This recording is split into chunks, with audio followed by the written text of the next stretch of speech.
My name is David Olusoga. I'm a historian, and I'm someone who's kind of amazed to be here at a film about Bayard Rustin, a figure I've been fascinated in for many years. I just never thought this day would come. So it's wonderful to see this film in completion. I just want to say a little bit about Rustin. The civil rights movement was astonishingly sophisticated.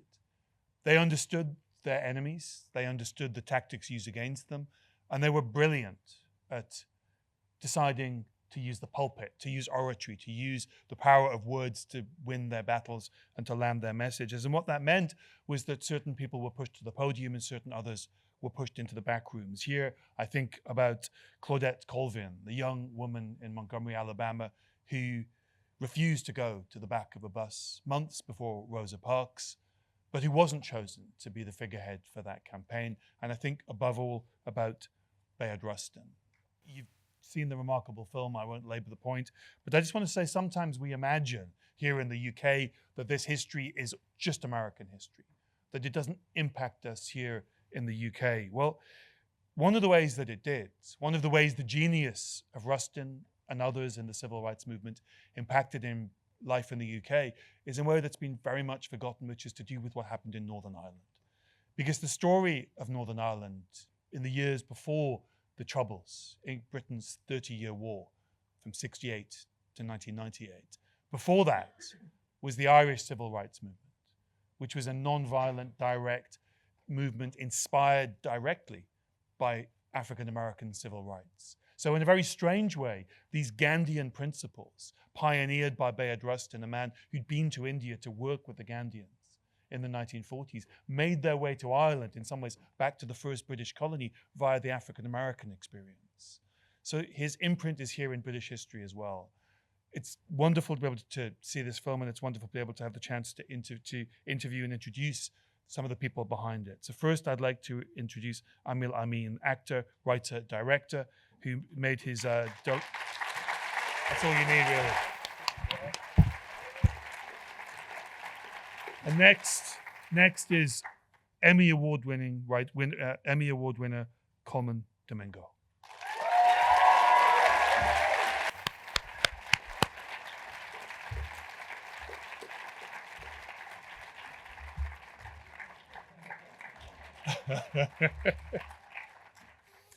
Brothers from another mother. And finally, renowned stage and film director and producer and writer, George C. Wolfe. So we've got about 25 minutes. I want to get straight into questions, and I want to begin with you, George. Why Rustin? Well, because it had to be done. It should have been done, in 1964. If Hollywood had a brain and a soul, it would have been done in 1964, but it didn't. And so it took a while, and Rustin was just this phenomenal organizer and incredibly evolved human being. He was a star athlete. His activism began when he was 14, 15. His town of Westchester, Pennsylvania, which had been a stop on the Underground Railroad, was very segregated by the time he reached his teens. So he was protesting against the movie theater being segregated. He organized the black athletes who were part of the team that if they didn't stay in the same conditions when they went away to away games, they wouldn't play. And so they changed the rules. He also was an offensive lineman, and anytime he would tackle an opponent, he would help them stand up and recite a line of poetry to them.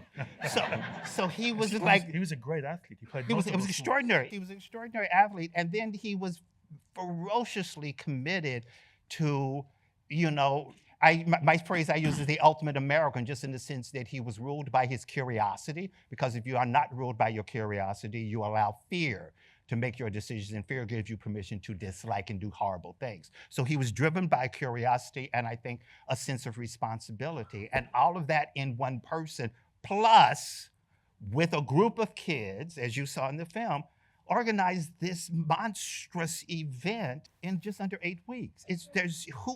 Who is that?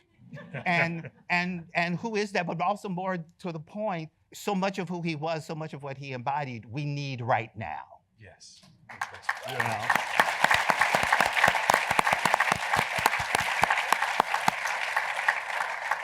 Can I come to you, Colman? This is a figure who was lost to history, whose reputation was in some ways suffocated by other people's stories. Was he someone you were familiar with when this idea of playing Rustin? Was it a journey of discovery for you? I discovered more about him. I first stumbled upon him in junior year in college when I joined the African American Student Union. I think it was the conversation about civil rights. And then like George said, there were so many things that stood out. And like, oh, he's from Westchester, Pennsylvania, organized the March on Washington. Quaker, played the lute, was a young communist. And then an obvious hero. And I was like, what? Who is this person? And then I was shocked. And then I also understood that he was marginalized in the history books because he was openly gay. So I started to do my own interrogation of who he was, and he became a personal hero of mine. So I've always known about him, and it was always shocking to me that other people didn't know. So when this opportunity came, I got a chance to do a deep dive and know even more and unpack more about him and try to, convey a bit more of his soul than anything. And your respect for him, your views of him, how have they evolved in this process? How have they evolved in this process? Well, in many ways. I thought, okay, he was an incredible organizer. He was charismatic. He was also a little messy. He was in his relationships, and I love that we show that. We show how difficult that was while someone's trying to do all these wonderful things about justice, but he's also trying to manage a personal life, which was very tricky. People think it was very simple. It was like, no, it was very dangerous times as well. And this film's not a hagiography. There's rough edges. There's such rough edges about it. And that's what I think is so beautiful. You show such a flawed human being who's just trying to do what's in front of him to make things right. So I love that we created all of that with him, so he's not just, etched in marble. Yeah. I mean, one of the great challenges in terms of a three-dimensional character is when someone is being deified. And Ameen, you play a man who is regarded in saintly terms by many people, but is a very complicated figure. Yeah. To play King in 2023, when we need him more than ever, when we need to just have these discussions more than ever, that's quite a task. Yeah, especially from someone from Barnet, right? From Barnet. Do you know what I mean? It's a Barnet boy, London boy, you know what I mean? You're the second British Yeah. actor to play King. So Yeah. This is one of our export interests. We come to dominate portrayals of King. From Barnet. Yes, completely. And there was a whole process to figuring that out. I'll jump to what George said to me first, which is this idea is that Martin at this point was a star, but he was not yet the marbleized iconic figure. And so the journey is about keeping the blood in him, keeping him human. And I think that's what I attempted to do. He was a great listener as well. And in this movie, Martin's positioned to listen to where he needs to be guided to, who he needs to become, and this friendship. And this friendship that's filled with honesty and difficulty. And I had no idea who Bayard Rustin was when I got the call to audition for this. It was a strange call because the month before I had a dream, literally. I did. On like July 15th, I had a dream, and then a month later I was auditioning for it, and it's a daunting thing to try and decide to get involved. But you're working with George C. Wolfe, you're working with these incredible actors, and I've known Colman for about 12 years. We did a film together called The Butler, and in that journey, knowing what this would mean to him and knowing who he'd be and the star and shepherd that he'd be on this, I had to turn up in every way that I wanted to. And so that was the journey. And I want to say as well, Colman Domingo is one of those actors where it's like, for anyone that's an actor or an artist in here and they've had to journey, I've seen that journey so up close and personal. And so right now to have this moment, right, where you are front stage, I've said it to you 1,000 times, but I'm so inspired and so proud of you, brother. Genuinely, man. You deserve this, man. You know what I mean? Seriously, man.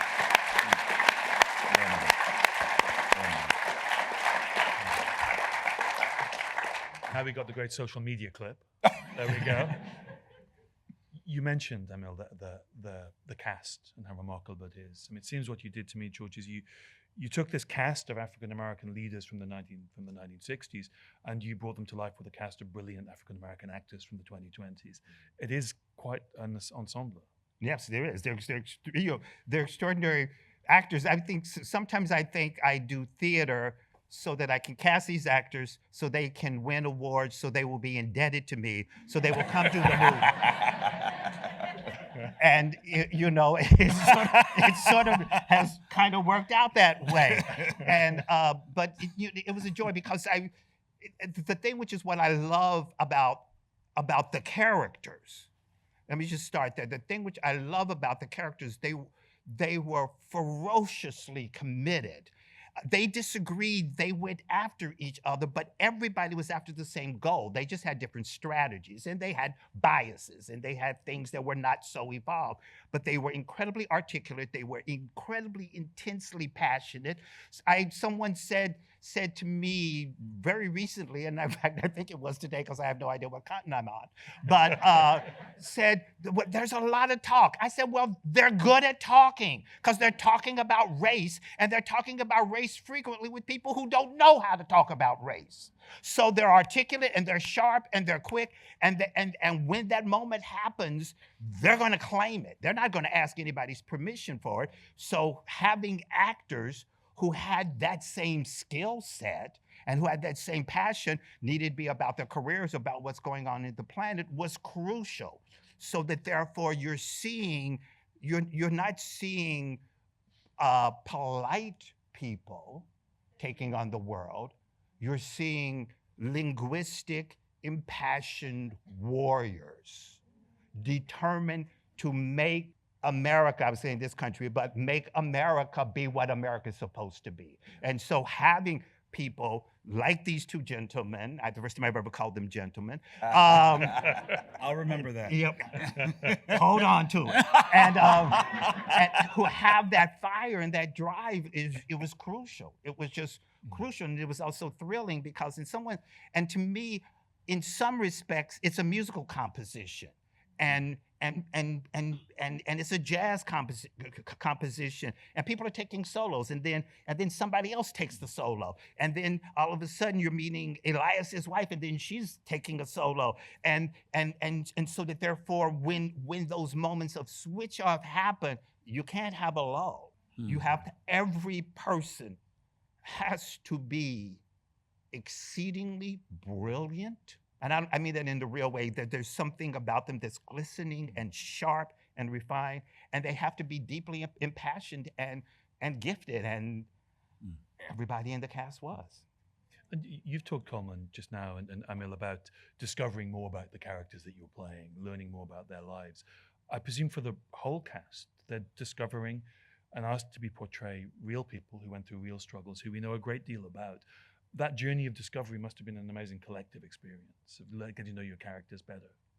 Absolutely. First of all, if you listen to the way this man speaks, I mean, this is the way this man leads a room and leads the charge. So you have to rise. You have to do your work. You have to interrogate all of the research, come with a sense of play and curiosity, and also expect to be vulnerable. He's going to crack you wide open. I tell you that much. Because I think that's the demands. I think that's the demands you have on yourself. Mm-hmm. You're curious and you want to know more and more and unknow it as well. So there's this great place that we're in, and it's a very open space. I know when I view the film, I can see that there is something different. I can tell that I'm discovering. I can tell that that's something that I didn't think of. I did my research, I did my work, I did my preparation, but then there's something there that maybe is a bit of the divine that has happened because the room is set up that way. So I think that's how we got to know, I think, ourselves and our characters even more, and also every relationship you came in with. Everyone came in with something else, which was beautiful to play with. I love playing with Ameel because I feel like we got to these very beautiful places of tenderness between friends. And especially in this world that's dominated by toxic masculinity, you saw the sensitive nature of this friendship. And I thought that was something beautiful to explore. And that's something that we didn't come in saying, oh, we're going to do this thing. Mm-hmm. The room was set, and we just had to lean into it and find each other. The idea of friend, right? That word had such potency. The exchange of those words had such potency. And in 1963, such an incredible degree of formality that male friendships were so rigidly defined. And if you put your hand here, There's a whole discussion. it's the thing. But if you have it linger there too long, well, what else is going on? What's going on between those two men? So there was such a rigid code as well, and finding how they found, that tenderness inside of this rigid code. Absolutely. And that they needed each other. That's one of the things I didn't know about That the really character. comes out very strong. That actually they needed each other to actually get to this particular moment in history. And I think the film tells that very well, because we just That's don't a know. very powerful moment. Yeah, because they're that always these two making you believe that individuals- people did it on their own. Like Martin Luther King was just Martin Luther King, and there was no one else. They did it as a collective. You know what I mean? Yeah. When I was a young historian and I was first reading about the March on Washington, having watched that amazing film, I couldn't believe that the story of the building of the march was in some ways just as dramatic as the story of the day itself. That story is people sat in an office. It's young people getting on the phone. It's not naturally visual, but the drama of this impossible task of making it happen. The challenges of creating that energy. How do you get that energy across on the screen? Well, it's also brought about by the fact that when it was done in less than 8 weeks. It was done. I mean, at one point we were doing a tech scout where we were making sure where the trucks were going to be parked and where the extras were going to be, and it was about 70 or 80 people standing around and having these conversations and on their cell phones and doing this and talking to each other. And I said, we have to stop. We have to stop, because we're all doing this. And back in 1963, there were no cell phones, there was no texting, and a handful of people with incredibly ferocity of intention and working the phones put together this march. There have been many other marches on Washington. This was the beginning. This was the making of the template. And every single march that has happened owes it to Bayard and this group of kids who worked non-stop. And Bayard used to say that he liked working with young people because old people tended to be rigid. And I think that of the many things that he is, including being, a brilliant organizer and a brilliant activist, he was a phenomenal teacher. Yeah. And there's one story, which is not in the film, which is one of my favorite stories. There was this young woman, evidently very beautiful and very attractive. And anytime all the men would show up, Martin and other people, they would all flirt with her. She worked the phones nonstop. The day of the march, she said she had talked to probably all 250,000 people who showed up. She fell asleep She missed behind one of the columns of the Lincoln Memorial and slept through the I Have a Dream speech because she was so exhausted from getting all those people there. It's just phenomenal. The film captures a truth about the civil rights movement that's been forgotten, which is it was a youth movement. Absolutely.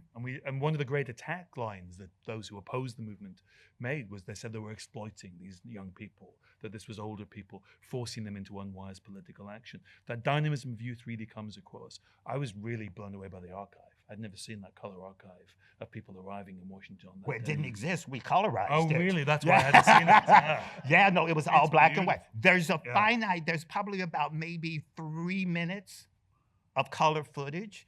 The rest of it's all black and white. And so we shot what we did, and then in post we started colorizing it, and then going back and forth and blending as much as we possibly could. Because it's really The powerful. the The distancing of black and white film Absolutely. to make something feel like it belongs to another world, not our world. And also this the way the people are dressed.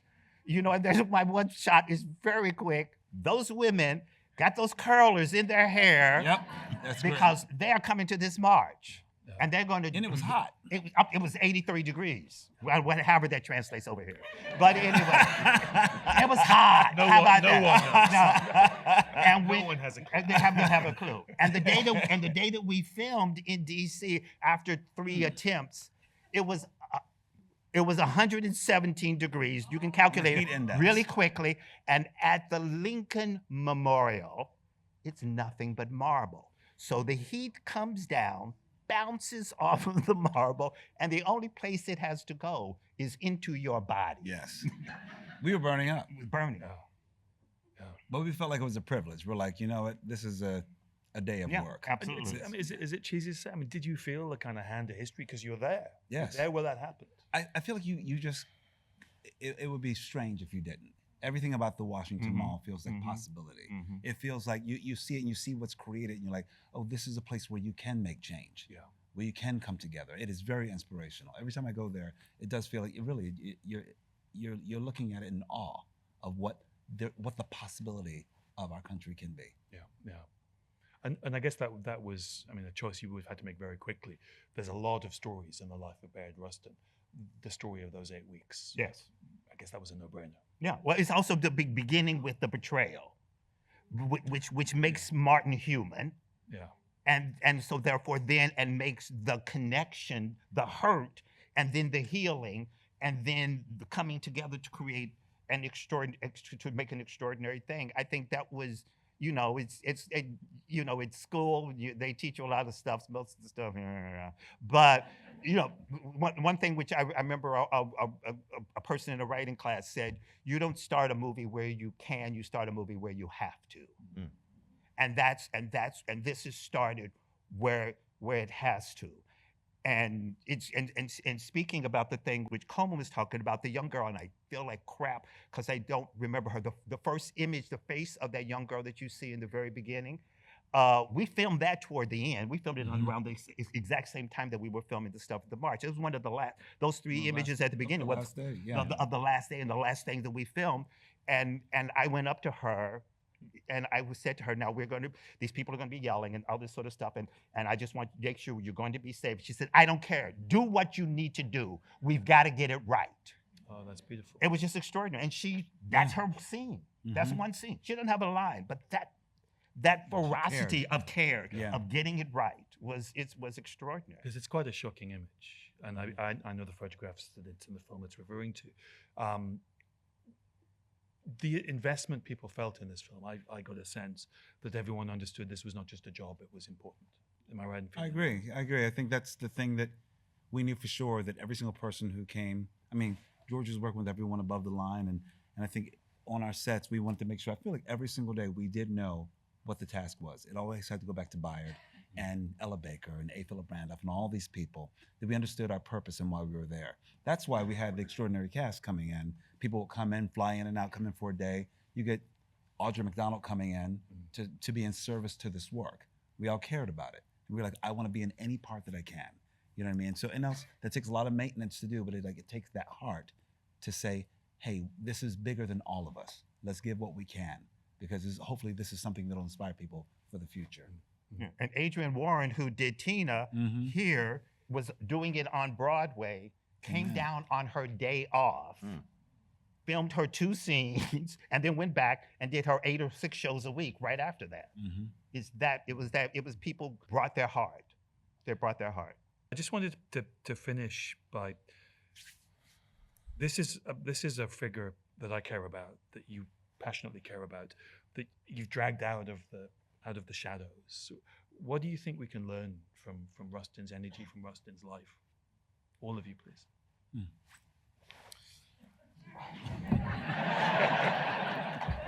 Let's start in Barnett. Try it again, and this time pause. Thank you, and action.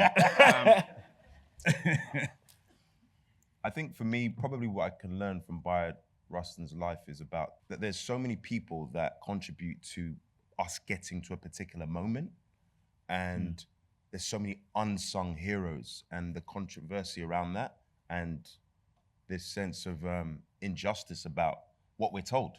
Like, your sense of how you think about life is told through a particular lens, and it's kept trapped in that lens for a particular reason.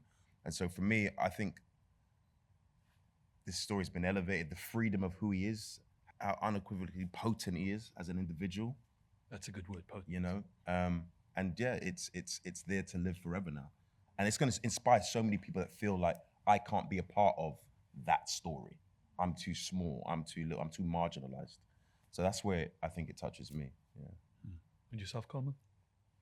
I think the greatest takeaway for me is the idea of service, because I think a lot of times we all think of service as being something outside of ourselves. And I just thought, if I posed this, like, what if we were in service every day to each other? That means we all win. That's what his whole life was. That's anyone who he's dedicated to making things better for someone else. And so it would be beautiful. I think the world would be a more beautiful place if we were all in service to each other. And that's such a generous spirit, and that's very hopeful, actually, I think. And that's what I hope that this film inspires. People feel like I can do something for someone else and take care of someone and do it with love and with grace and integrity.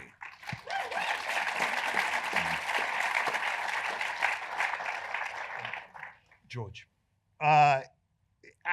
It's so many things, but to me, it needn't look like you to be about you. Period. We've gone on a journey. We claim your identity, own it, celebrate it, dance in it, take a shower in it, and then look around the room and see somebody else who is nodding their head and say, come on, we're going to do this. It needn't look like you. And that's what Bayard understood deeply. It needn't look like you to be about you. He protested the internment of the Japanese during World War II. It needn't look like you to be about you. It's called humanity.